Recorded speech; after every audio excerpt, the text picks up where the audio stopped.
Good afternoon, everybody. My name is Donna Fiesel, and I'm your host of Donna's Edge Talk Show where truth matters. Thank you so much for watching every day, Monday through Friday, beginning at 2 p.m. on the Eastern Time Zone as I get to ride home with you in the afternoon. You can find us on television. We are syndicated, found on Roku, Apple TV, and Amazon Fire. And don't forget the podcast on thenewscasters.com.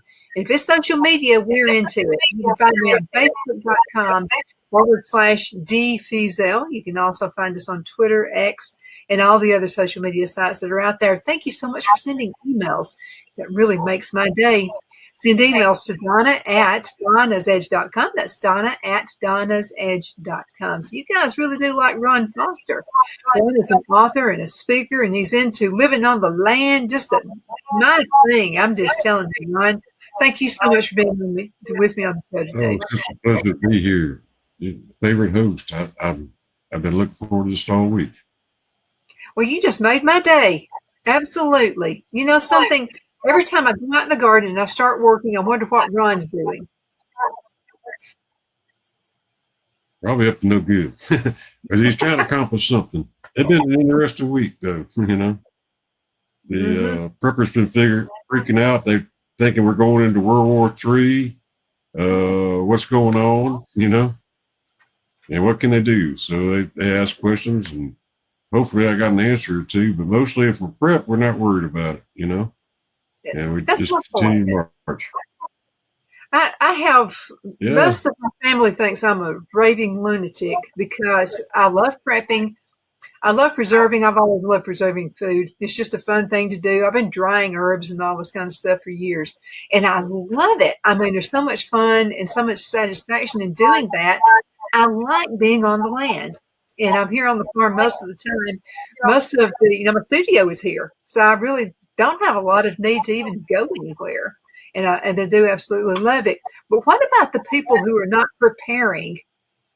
I mean, you can see it's total chaos for a lot of folks. They don't know what to expect. Oh, yeah, I've noticed, too. I get to talk to somebody. My barbecue house has got a little bar in the back where I like frequenting. And oh, you're a book author, and I like prepping. I've been getting into it. And they're like woefully gone about it. You got to remind them that their grandparents had a little, food put back. If you lose your job, you need the food. If the hurricane's coming, we're going into hurricane season and got 2 storms out there, and they're still studying whether or not they need a can of food. I don't know about them. How to deal with those people that aren't prepared is something that preppers got to do too. And I think that's why we move away from them, so you don't have to deal with it. And somebody comes with their hat in their hand to you, you want to help them, but you also don't want to put yourself out there, That's true. Absolutely true. So, we got a hurricane coming. It could be anything. It could be something to do with the government. Who knows what is going on there? But as far as let's just say being prepared for a hurricane. Hurricanes came through, hit the Asheville, North Carolina, and just devastated that area. And of course, a lot of liberals live out there, and they were just really caught off guard, except for the preppers, the ones who had already prepared.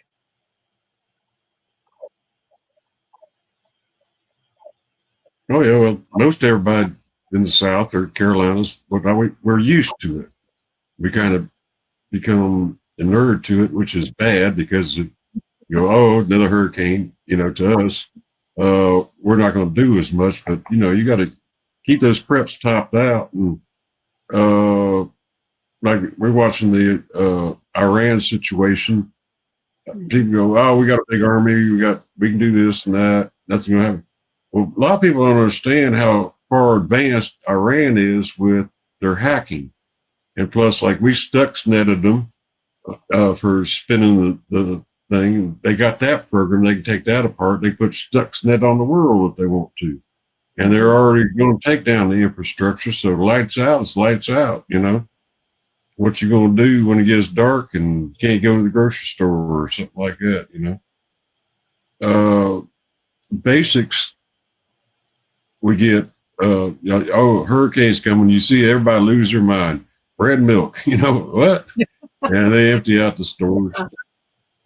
Uh, you know, you're prepped. You go, oh, I want some candy. I got to have my chocolate fix or something. You know, that's how we top off preps on a hurricane. But everyday stuff, I know when I was moving, I got like cans full of, it's not freeze dried, but like pressure packed or whatever they do for 20-year out. Tootsie Rolls.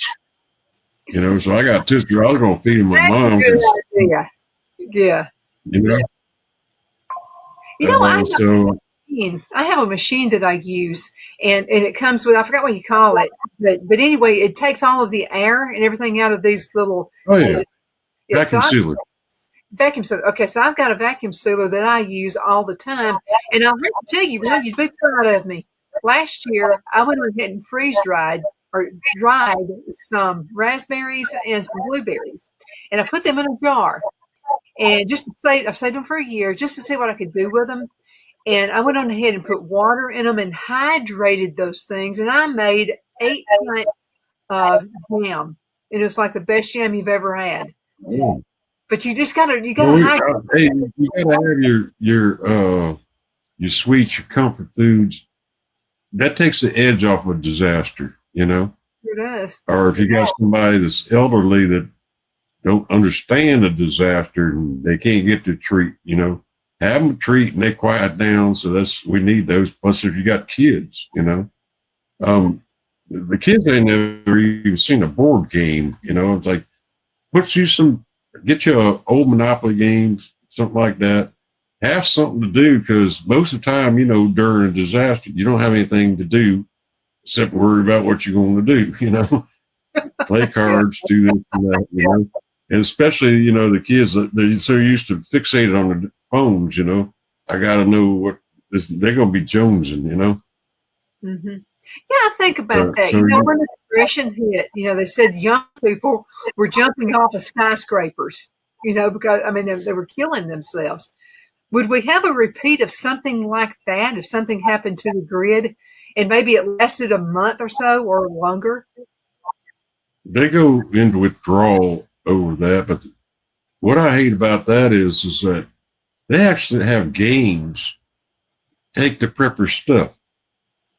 Like they're planning on robbing us to get by. I'm like, and you're playing a video game with this? I was worried about what you're up to, but the mentality, and then they do shoot 'em ups. They don't know what real war is, and and then we have what we call gun preppers. That they got way too much ammo. We got 10,000 rounds of ammo and 12 guns and no food stored. And those folks is what's spooking me. They don't even have walking around country sense like, I'm out hunting and I'm on this farmer's land. I got a gun. He's got a gun. Hey, boy, get off my property. Excuse me, manners, instead of let's start having a firefight here, So I try to put that in my books to tell people, hey, this is how you talk to folks with guns. Get used to this, When you're around other people with guns, it's not all you got a button and you can shoot everybody and you're going to come back alive. You ain't coming back, and kind of consider this, how not to get into these encounters. Mm-hmm. I don't think they're thinking about that. And then they don't read now. I was explaining to somebody this afternoon, I said, I kind of feel like a stagecoach maker. I got talents, but nobody needs it, So instead of reading, everybody's out here they're watching their Netflix or playing their video games or doing this and that, and they're not interacting, There's not no reset button in real life, We don't get a do again. Let me ask you a question, and this pertains to, of course, I've got all your books. Love this one. I love everything. I love everything you've got. How important is it that people start a library now, just in case something like that happens? Because this is all the go-to stuff you need right here in your books. Yeah, and it's in print, so you can touch, feel, and it's not on a disc. It's not going to be lost. And then if you have a question, but people are learning from the books. They're learning how people interact during disaster. or how to form a community, or you get the right mindset. I know I was on UNASA TV. He gave me my biggest compliment I had as an author. Compared me to Gary Paulson that wrote The Hatchet. And that was for kids. You know, they learned about the boy that got the axe, and then the plane went down in Alaska, and he was getting by with that. But he was also compared to the movies that people watch, and then there's a survivalist that reads all these books that comes through because he remembers what's in the books.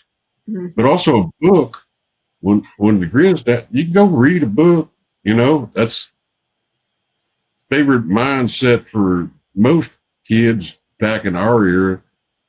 I would go wander off, read a book, stay by myself. I'm out of trouble, nobody bother me. Have the books, but have the answers. Like, you know, you held up my bug out garden guide, like, we don't have any fertilizer, we don't have anything to do. Hey, we got some baking soda, we got some Epsom salts, we can make some Miracle-Gro, here we go, you know. Or for that matter, urine. A lot of people don't understand that urine is nitrogen, you know.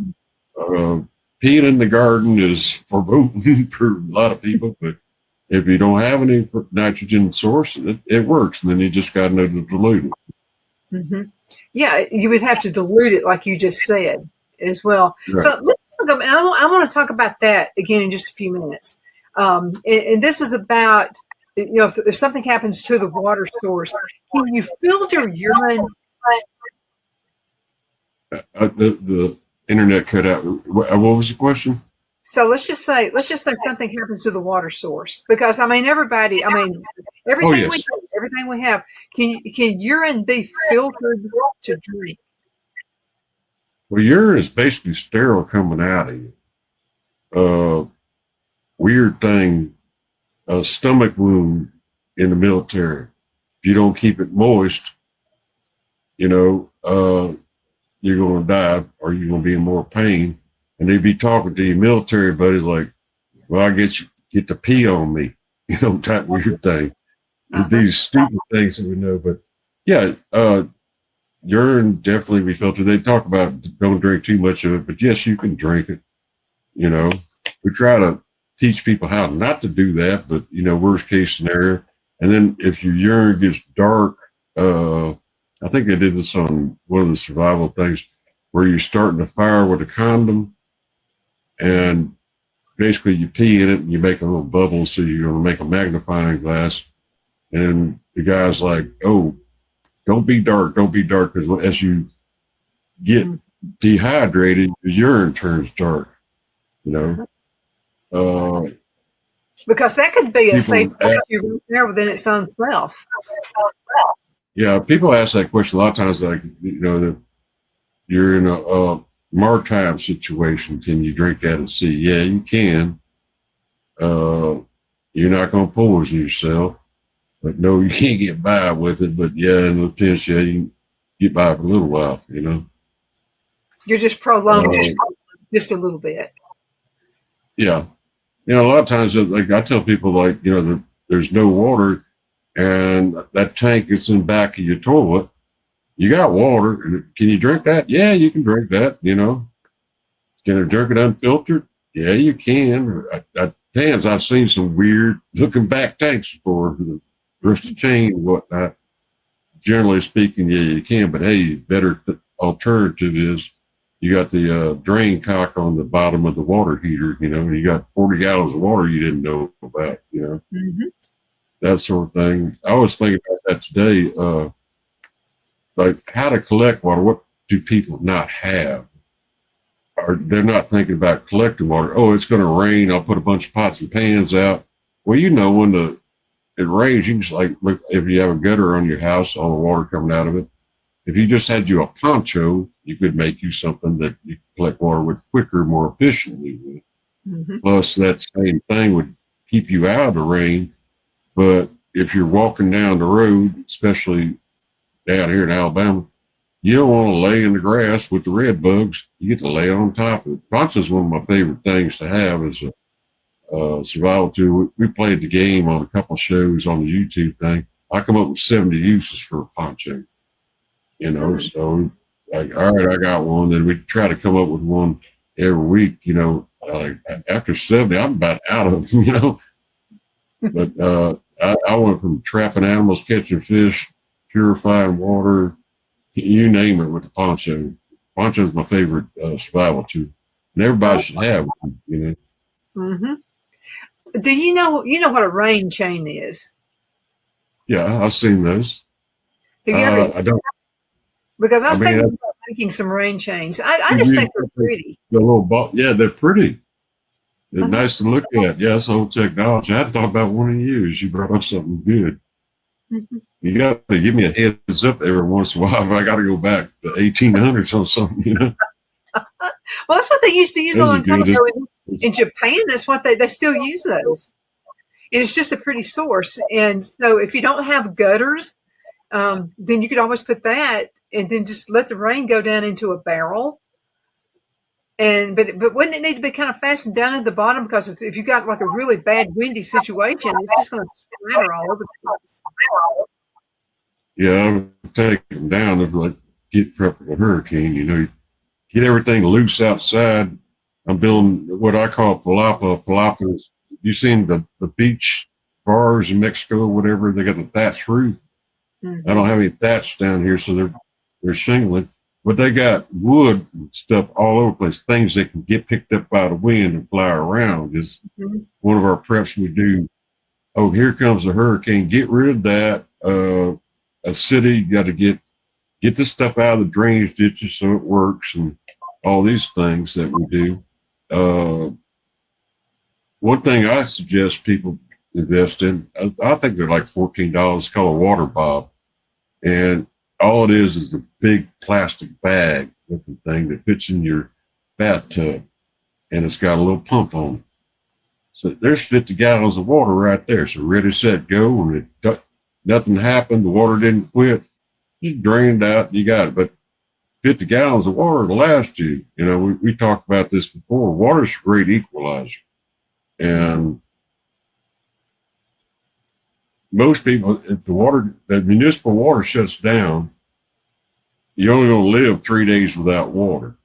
Everybody's going to head for the nearest water hole like Africa, but the predators are out there knowing that you're coming that way, so don't get caught with the animals. But everybody's leaving, you get all their stuff. You know, I wrote some books about, you know, what happens in Florida, because, you know, with the salt water down there, you got all the tourists, etc. If you know how to desalinate water, you can do this with well, you wouldn't have necessarily your lettuce bowls, but 2 bowls and some saran wrap on top of it. We're making the solar water still. There's a whole bunch of ways to do desalination of water, but you can last a long time without food, but without water, you're in trouble. And you have to figure out where is it you're going to get water. And most people, the time they get there, they don't even have a way to collect it. And I stopped by my local tavern on the way home, and I was talking to somebody who was interested in prepping. And I said, he was telling me his country boy knows this and that, and he'd get by. And I said, yeah, but I tried to teach modern survival. You know, all these plastic bottles you see some food throw out the thing. You can put water in that, put the cap on, let it sit in the sun for an hour. You're pasteurizing the water. Now we're good to go. And so we're using man's detritus or what garbage to survive with. You know, a lot of people don't understand what's in their kitchen drawer.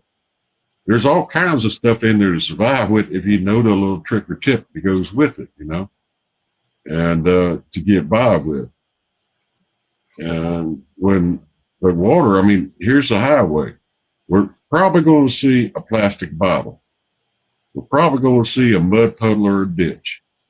We got water now. So if you didn't buy you one of the handy dandy filters or something like that, know what to do with that, you know.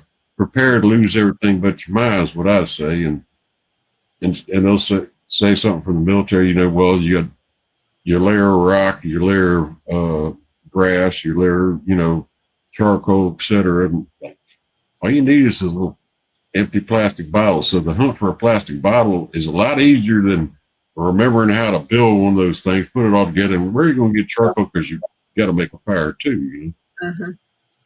I was telling him, he said, well, I can make a fire. I said, yeah, well, me and you smoke, we probably got a lighter on us, but I got a bunch of different ways to make fire. And I said, well, how about this one? I said, can you make fire with ice? And he went, what? So, yeah, like the slush that's on the side of the road, if you're in a snowy area or whatever, you form it together, make you a dome, you're making a lens, and then we're back to magnify. So we made fire with ice, That's amazing. Just by using the things God gave us, for one thing. I mean, it's there. I mean, it's all there. We just have to have use of it. So let me ask you a question. This pertains to water too, because I mean, we've got watermelons, you got, melons and those kinds of things. Would that help, or does it really need to be a glass of water? Oh, it helps. Any kind of moisture you get in your body, it helps. I mean, if we got watermelon field at the end of the world, I think we're in business. No, on that same thing, like stump water, that's got tannin in it. I mean, you can dip a squirrel skin in it because we're trying to tan the skin or something. Mm-hmm. So its tannic acid is very bitter, How would you get that out? Same thing with eating acorns. You need to soak acorns in a lot of water. Being aware of where water is, or what direction is water. Mm-hmm. Like I'll put you in the middle of the field, now go get some water. Now, which way are you going to go? Figure that out, type thing. Worst case, like, we're in the South, we got humidity at the wazoo, military survival tricks, they're like a washcloth or something like that. You can put it on your boots as you're walking through the grass. It's going to absorb water. Then you squeeze it out into what you do. But don't be drinking it straight like that, because there's little microorganisms going to mess with you. But most people don't think about, I can just walk through the grass and drink, different way of doing something. Well, let me always have. This pertains to, because we have a stream on the land, and parts of it is just really, really dirty. I mean, so how could you filter it so you could drink? You got socks on. You filter through your socks to get the worst of it out. I mean, boiling water always works. Yada yada. I mean, when you're pre-filtering your socks or something like that. Normally, you can do military way, like I say, you run through different layers of rocks and gravel and dirt and all that sort of thing. A lot of people don't think about filtering through dirt, but yes, that definitely does it. The cheapest thing you do is get you one of them $14.95, survival straw looking things, and just do it that way. They also, those things hook on the empty liter Cokes, etc., and you just squeeze it through the filter. I mean, if you talk about survival of nothing versus something, it gets quite different.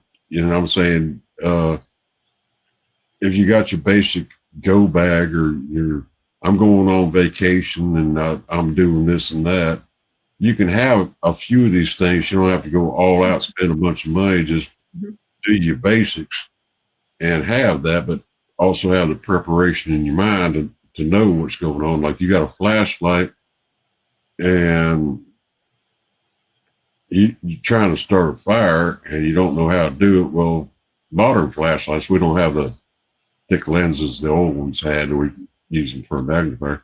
But you take AAA out of there, you take the foil out of my cigarette pack or a piece of foil, connect it to both ends. There's all these weird little things you can do. They call it MacGyver or something, but no, it's just stuff we've always known.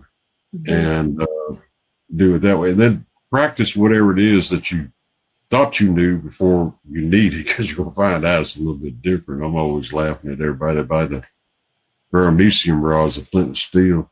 They got paint on the outside of them. Mm-hmm. They tried a couple times, like, this don't work. I must have no, get the paint off of it first, you know. I'm always laughing at somebody at one of those prepper meets that we have that's going to try to do that, and they have to learn what works, where the wind's blowing, or they're doing it wrong, or they're knocking it. You know, they got their tinder down there and they hit it, and there goes all the tinder that way, or something like that. It's always interesting to watch it. They don't know to even blow on a fire to get it hotter, you know. Or I'll take my hat off and start, you know, pumping it that way, you know, get the flame up. If they haven't played Boy Scouts or something like that, it's amazing how ignorant people are, you know. Amazing what you don't know. I've heard my grandparents talk about living through the Depression, and it's just always been an interest of mine, is how they survived. I mean, they literally survived off of nothing. And my grandmother said, we didn't throw anything away. And so what she used to use on her face was lard from the cow, she used tallow, beef tallow from the cow, and she used that for face cream. And this woman had like the smoothest complexion you could ever have, even in her 60s and 70s and 80s. And she said, you know, I buy it now, but she said, back in the day, I used lard on my face. Yeah, well, I mean, you can buy lard now, and well, they're selling beef tallow out there to fry in on things. A lot of people don't know you preserve meat with it that way. They used to sell barrels of meat, you know, that's why your pork and all that kind of thing, because it's sealed all the oxygen, everything else, you know. So you pack it in grease, you know. Mm-hmm. God's amazing. It's like tan of skin. Well, I tell people there's a couple ways to do it. We talked briefly about using tannic acid, you know, from wood, etc. But every animal born has got enough brain to tan skin. So brain tan, that's where you get that white Pocahontas outfit, you know. It comes out white when you tan it with that, you know. So any animal you have, you shoot a raccoon, you can use the raccoon's brain to tan the skin. Wow. You know, and raccoons got a ton of fat on them. And part of it, like parboiling ribs back in the day, cook a good raccoon 4th of July barbecue, you got to get rid of some of that fat. And some of that fat's also that wild taste, you know. So boiling, you know, works. Well, so we always buy, every couple of years, we'll buy like half a cow. And I always ask I want the tallow. You know, I always ask for the tallow. Mm-hmm. And I boil it down and I boil all the lard out of it, you know. And then my dog loves, of course, the cracklings and all that. So I give my dog the crackling. He loves that. But I save all that lard. I mean, you know, and you can put it in a jar. You can use it. What's the expensive Japanese beef? Tagu, or what is the word? I don't know what it is. The very expensive Japanese beef that's, you know, they give them sake or something. I forget what it is. Oh, I know what you're talking about. I can't think of what it is. I think it's Tegu or something like that. Anyway, they're selling beef tallow that you use, like your bacon fat that you save or whatever, on Amazon. Then I saw beef tallow in a spray can. I'm like, instead of, you know, using the pan or something, you know. Wow. And I said, oh, this is getting amazing out here. You know, do I want to consider that, you know? I don't know how they do it, but they manage to do it, you know? Yeah, but this is something about beef tallow. I've done some research on this. Beef tallow is like the best. It really is a great moisturizer for your skin. It's like the best that you could use. So I've actually made some. Use it to make your light to see in the mirror when the lights are out, to do the same thing. You make a candle out of it, you know? I made candles out of it. But now the one thing I did learn about beef tallow is if you're going to buy or have your own cow and keep all of the tallow, you need to like melt it down slowly, because the first time I did it, I thought I was following the recipe my grandmother had. I was cooking it way too fast and almost burned, and it just had this weird smell to it. So it needs to be done very, very slowly. You need patience, which I don't I have. haven't done. You ever seen a rendering pot, the great big huge cauldron that you use for hogs? I got my grandmother's. Oh, well, those things. I was eyeing one. I was a hippie here. I was gonna make a bathtub out of it. Yeah, you could. Yeah, it's like put a little heat under it, and here we go. And there are so many things, a lot of things that my brother and sister just didn't want. They thought it was junk. And I'm like, are you kidding me? I want this stuff. I mean, it's a trade. Give me a recipe for rescuing cast iron pans. I left the house and I got a couple of rusted. You can buy those things at Goodwill, whatever. Mm-hmm. And just because it's got some rust on it, they're not gone, but you got to put the seasoning back in them. I have to hang my maid to come over here to put soap in one. Don't put soap in one, I heard that. And I was like, why'd you put soap in mine if you already knew that? And your grandma was supposed to tell you. I thought you were close to my age, Oh, my grandmother never used soap. Neither grandmother used soap in the cast iron. If you put soap in the cast iron, you took the good out of it, Mm-hmm. And put it back in there. You got to put your oil and stick it in the oven and all that. I didn't know if you had a favorite recipe for that because I'm having to just plain old warm. If you cook like bacon, mm-hmm. and just save the drippings, save the grease. I know, but I got a rusted skillet. We're going to bring it back. There's people who do this all the time, and I haven't done it in a long time. It's like you put salt in it for your grit and scrub it with the salt. And I'm like trying to remember back in my head. That's why I wrote some of these books so that knowledge don't escape, in the old age thing. And yeah. I cook with my iron skillet all the time. It's one of my favorite things to cook with. I mean, I love the iron skillet. And it's good for you. And then they're talking about, I'm meat iron. If you ate out of iron, you're all right, Absolutely. It's good for you. We're going to have to go into a commercial break. We're just a little bit behind. We're going to be right back in just a few minutes. Everybody hang in there, okay? We'll be right back. Twin City Used Car Sales has been serving drivers in the Northeast Alabama area for years with a quality selection of late model used cars, SUVs, and pickup trucks. On top of our extensive selection and competitive prices, we offer professional auto financing services for used car buyers of all credit levels. Whether you've just begun your search or you're ready to secure your next vehicle, at Twin City Used Car Sales, you will drive away with the vehicle of your dreams. The sales and finance staff at Twin City Used Car Sales looks forward to serving you, and you can apply for financing online before your visit to our used dealership in Gadsden, Alabama. Check us out on the web at twincityusedcars.com or go by our location at 901 First Avenue, Gadsden, Alabama. We sincerely look forward to serving you.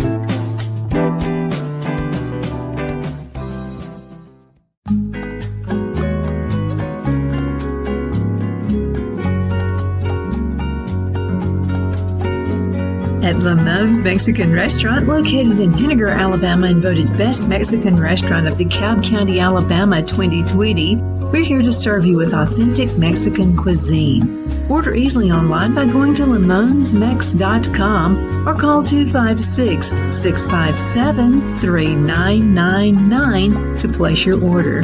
We're open Sunday through Thursday, 11 a.m. to 9 p.m. and Friday and Saturday, 11 a.m. to 10 p.m.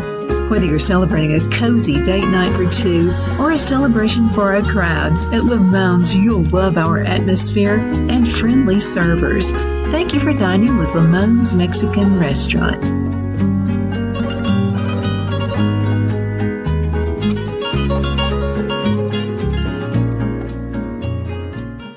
At Liberty Bank, we're all about community. Whether it's to help with a charity fundraiser or help families in need, toys at Christmas or a local football team, we're here for you. You see, we realize the importance of family. Sometimes it's to build a new home or necessary home repairs. We're here for you. If you like the feel of a small town bank with all the conveniences of a big city bank, we're here to serve you. You will find us at any of our convenient locations in DeKalb, Marshall, Etowah, and Blount counties in North Alabama. You can call and speak with any of our friendly staff at 256-659-2175 or check us out on the web at libertybankal.com. And thank you for your support of our community. Member FDIC Equal Housing Lender.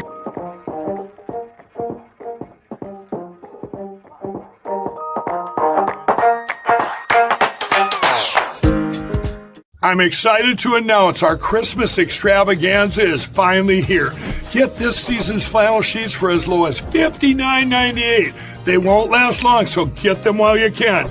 Our famous My Slippers, they haven't been on sale for over a year. Regularly $119.98, now only $59.98. Our 6-piece towel sets are back in stock with extremely limited quantities, only $29.98. With hundreds of MyPillow products, there's something for everyone on your Christmas list. Bathrobes, duvets, quilts, down comforters, and so much more. So go to MyPillow.com or call the number on your screen. Use your promo code to save on all MyPillow products. For example, flannel sheets for as low as $59.98. Or our 6-piece towel sets, just $29.98. But that's not all. I'm extending our 60-day money-back guarantee until March 1st of 2025. Plus, all orders over $75 or more ship absolutely free. The only place I buy my beef is Lone Tree Ranch in Collinsville, Alabama. Their cattle is born and raised on their ranch, grass and grain fed, and you can feel confident when you serve your family and friends because their beef is all natural and no antibiotics or hormones are added. You can buy whole beef or perhaps go in with family or friends and buy half. Their customer service is number one as they take care of the delivery to their local processor and can deliver to your home for a small added fee. They also offer herd replacement heifers. I always call Lone Tree Ranch in Collinsville, Alabama for my beef specialty recipes and cookouts, and you can too. Food shortages are increasing, so buy local by calling 256-523-6462. That's 256-523-6462.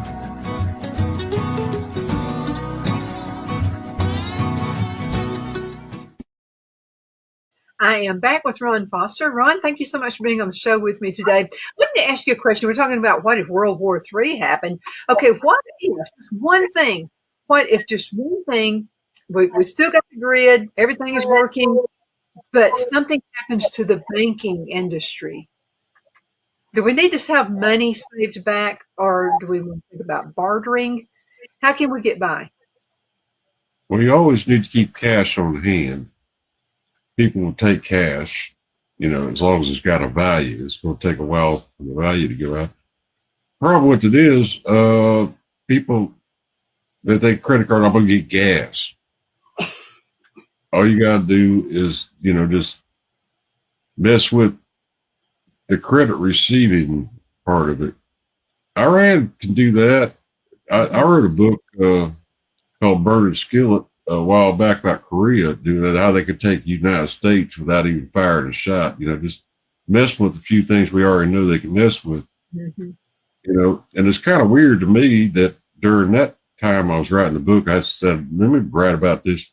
The CIA said they'd lost all their hacking tools. And guess who get them? The whole world got the CIA's hacking tools, and it's like we were talking about Iran, got the Stuxnet virus. They got that. They could take that apart and do that. All they'd have to do is put that out. If they take the infrastructure down, you don't need a war. I mean, what are we going to do? As soon as can't get gas, I got a credit card. Nobody's they don't even have the credit card machines, the old ones that you slide, to do.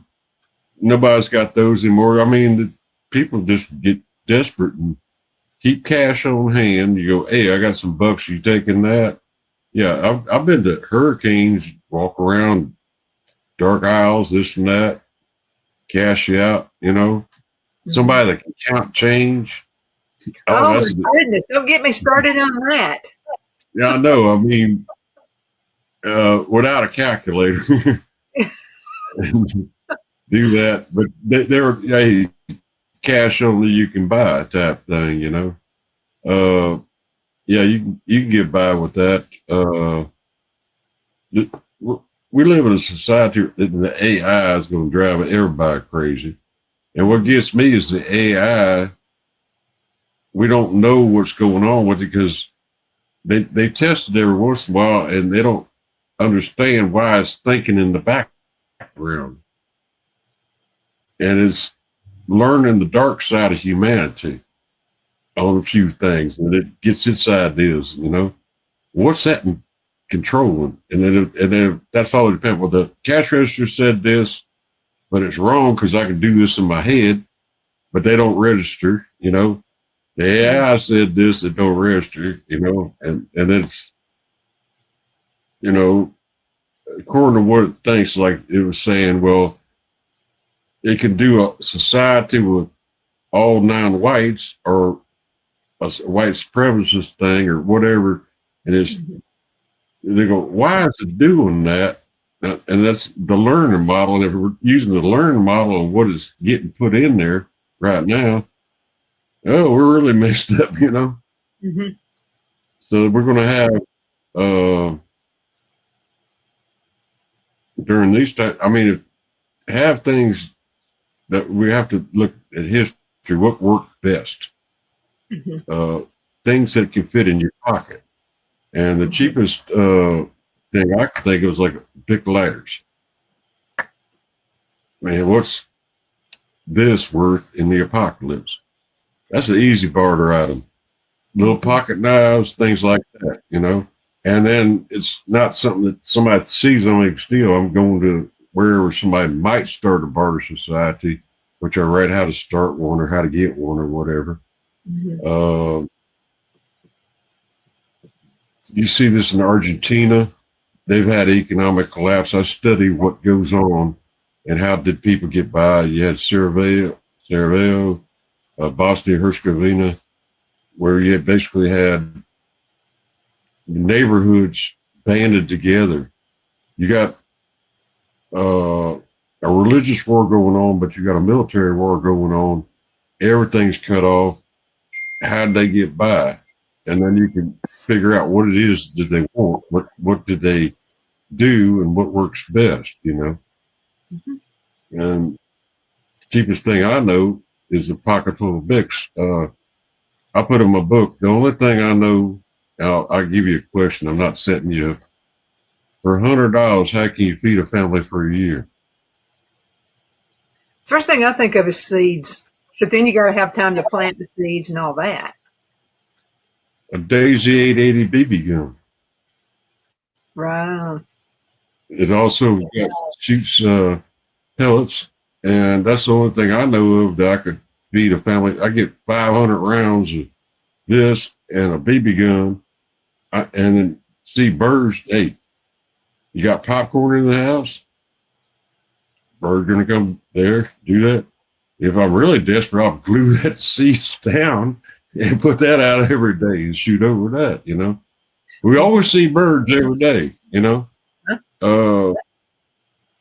You save your soy sauce from getting Chinese. You didn't know what you're going to do with it. Bird bits and rice, we're going to eat Chinese. But I get a bird every day. I see one every day. Mm-hmm. And it's cheap practice. You go out there in your backyard and plink something with your BB gun. You're not going to be disturbing the neighbors, do whatever. Mm-hmm. And I could feed a family, you know, $100 with that thing as a prep. You know, it's a weird prep for Ron, but I mean, if you think about it, it makes total sense. You know, what are you going to do? You see stuff every day and you don't know your plants. You don't know what's going on. You're going hunting, but all you got is an AR. I mean, you shoot a squirrel with an AR, you got, you know, blood cloud, and that's about it. You know, 2.23. I like air guns. Air guns, I got into those. My good friend Mike Suchman, he said the wrong thing at the VA one day, and they took all his guns away from him. So he decided he was going to become a world record air gun marksman. And does his thing, and he gives me input. He talks to all the different people. But air guns make total sense. And nowadays, air guns, you can get them that shoot arrows, shotguns, slugs, they're big enough to kill deer. And air guns been around a long time.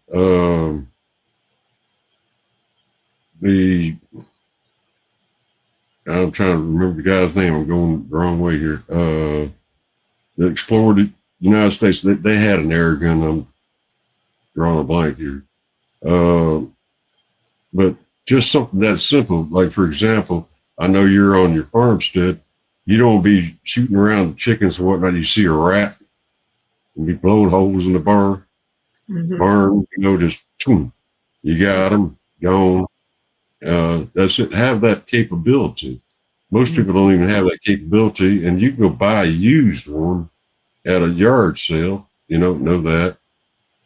Try that. My favorite survivors are two kids walking through a cow pasture every day, being buddy. They know what's going on out there. Shoot snakes, they should do this and that with them. But that's like a taboo thing. Don't be arming the kids with the things, But that was a rite of passage back in the day when you end up with a BB gun. They make jokes about it with the Christmas story now. You shoot your eye out, Well, we had a Daisy BB gun. And I'm just telling you, there's nothing better, but I'm going to have to tell you what I've been looking for lately. I love to go to thrift stores. I love it, love it, love it. But you just made me think of something. You were talking about using a magnifying glass. How about those old cameras that nobody wants? Those things had super lenses in them, the old cameras. Oh, yeah. Darn it. Scientific made, yeah. Well, you get the plastic sheets that you can read whole pages with nowadays in a lot of bookstores or whatever, that they make just a thin plastic sheet. But they also make them a little small version, size where a credit card goes in your wallet, of those magnifiers. And you get one of those things. Yeah. And like old lighters, don't throw them away, because you got the flint, right? Unless you're doing totally polyurethane, whatever they make clothes out of nowadays. Dryer lint. Dryer lint's very good for tinder. Unless you just, like I said, unless you got all synthetic clothes, But dryer lint usually lights. Do that sort of thing. The proper thing is cotton balls and Vaseline. We've had that for 1,000 years out here. That lights, it burns forever, It's amazing. Yeah, just explore different ways. I always like to take things apart. Just as grew up, I like taking things apart. So, you can go to a thrift store and just look at an old piece of equipment. It doesn't matter what it is. Just look at it and think about the different things you could use off of that old piece of equipment. Look at the many things you could use off of an old camera that somebody has just discarded and going to throw it in the trash. They used to have contests out here at the dollar stores, what you could get for $10, $15 to survive with, see how tricky we could get with it, and people adding that to their bug out bags saying, look, you don't need all this weird stuff, but what you get in the dollar store to survive with, and just study that a little bit, and there's all sorts of things.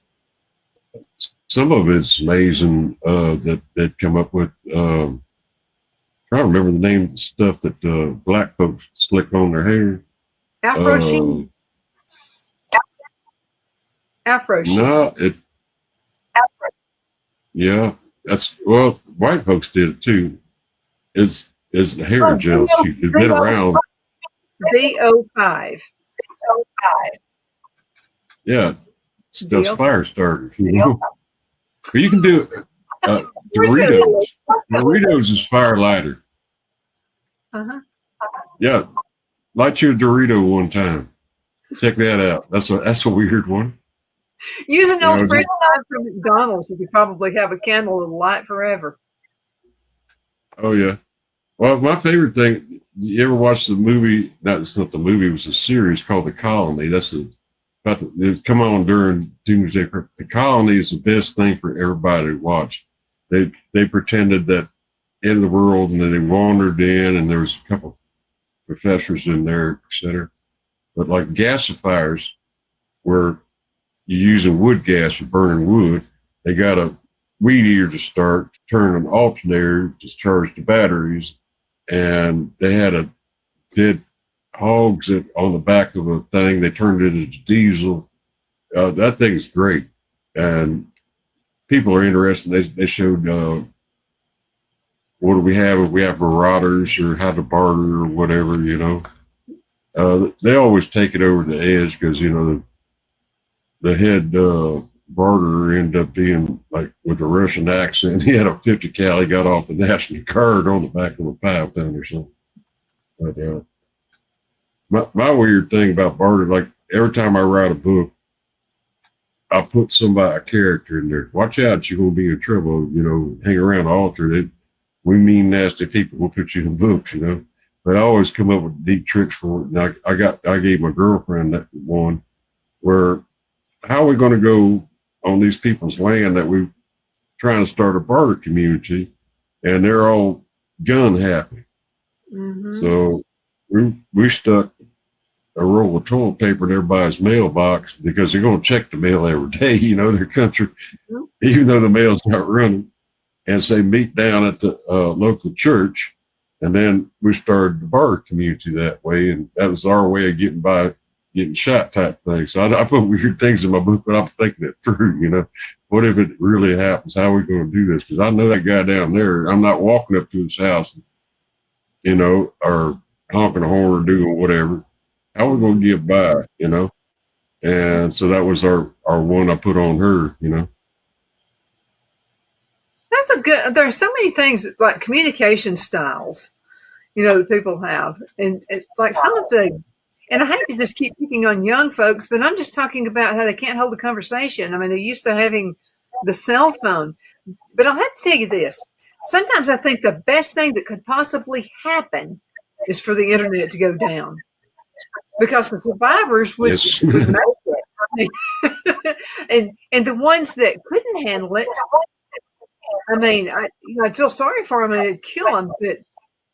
But I think you would have to start thinking. Too, that they're going to be, like I said, they're going to be listening to you. So do your OPSEC about talking like ham radio operators. Hey, I'll meet you over here. But who you meeting? And everybody else is listening. Oh, I got stuff. You got to be aware of that, you know. And then street smarts. Well, I'll put it this way. Everybody that ever told me that they weren't going to rob me or do whatever, that's the clue. That's going to be the one that will rob you, you know, and you pick up on that, you know. You go, wait a minute, you're saying that a bit too much, and you, I got that feeling, but that's just from living. You learn that one, you know. You do learn that. It's kind of like the woman at church that prays for all the women who live in sin, and she's the one who's doing it.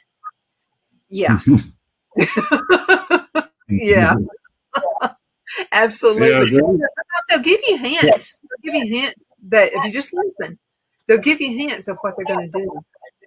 Yeah, talking about religion wise in a disaster, we studied this in college, nth degree, emergency management. This what religions expect of their church or in a disaster. And everybody's different, you know, because that's where they're going to go to get out of Dutch or think somebody's going to do it. And the churches ain't even done anything. And I mean, what? Where's all the food at your church? It's maybe in the canned good thing for people that don't have it, and then everybody gets gossip about. But what do people think their God's going to do for them? Mm-hmm. And then coming from disasters, you have every once in a while I put a bad preacher in my thing that organizes a cult, you know, that mm-hmm. thing, and they're trying to tell everybody what to do, you know. Mm-hmm. or God's going to save me, you know, because there's a passage. If you really read it, it didn't say it that way, you know. Religion and disasters go hand in hand. What do people expect? Because like Muslims do it one way, Jews do it another, Baptists do it this way, and you know, a lot of them say, ain't gonna do anything. You're supposed to be on your own, and you're supposed to be watching what you're doing. No one's always gonna provide for me, you know. And it's different, you know. Well, it's all in the way that you look at things. We're going to have to go in just about another minute or so, but I also think that God somewhere would say, Donna, why didn't you buy seeds? You saw seeds for sale everywhere, and you didn't buy seeds. You didn't propagate a thing, and you had plenty of time to do it. I think that's probably, I think you reap what you sow. I mean, I really do. Like the ones that I don't want guns, but it's in the Bibles that say your cloak and this and that, buy you a sword, you know? Yeah. Okay, Ron, how can folks find your books? You got to get them. Amazon.com, or just put Ron Foster author in Google and you'll find me all over the place. You'll find a lot of reviews, interviews, etc. And thank you so much for having me on. It's been such a pleasure. Oh, always. Thank you so much, Ron. I always look forward to our segments. I really do. And I also look forward to Yeah, you got to buy Ron's books. I'm just telling you. But thank you guys so much for watching. Continue sending emails, okay? If you have questions for Ron, send those to me and I'll get those to him. Okay, so please do that. Donna@Donna'sEdge.com. Donna@Donna'sEdge.com. See you later. Bye-bye, guys. Because of your overwhelming support, our 1488 MyPillow has been one of the biggest sales in MyPillow history. I couldn't think of a better way to say thank you than to extend our wholesale pricing through Christmas. Get a classic standard MyPillow for only $14.88. Upgrade to a queen size, just $18.88. King size, only $1 more. Get my body pillows for only $29.88. And ready? Multi-use MyPillows, only $9.88. It's perfect time to stock up for Christmas gifts for everyone on your list. Go to MyPillow.com or call the number on your screen. Use your promo code to take advantage of our wholesale pricing, including my classic standard MyPillows, only $14.88. But that's not all. I'm so confident you're going to love our classic MyPillows that I'm going to extend my 60-day money-back guarantee until March 1st, 2025. Plus, orders over $75 ship absolutely free.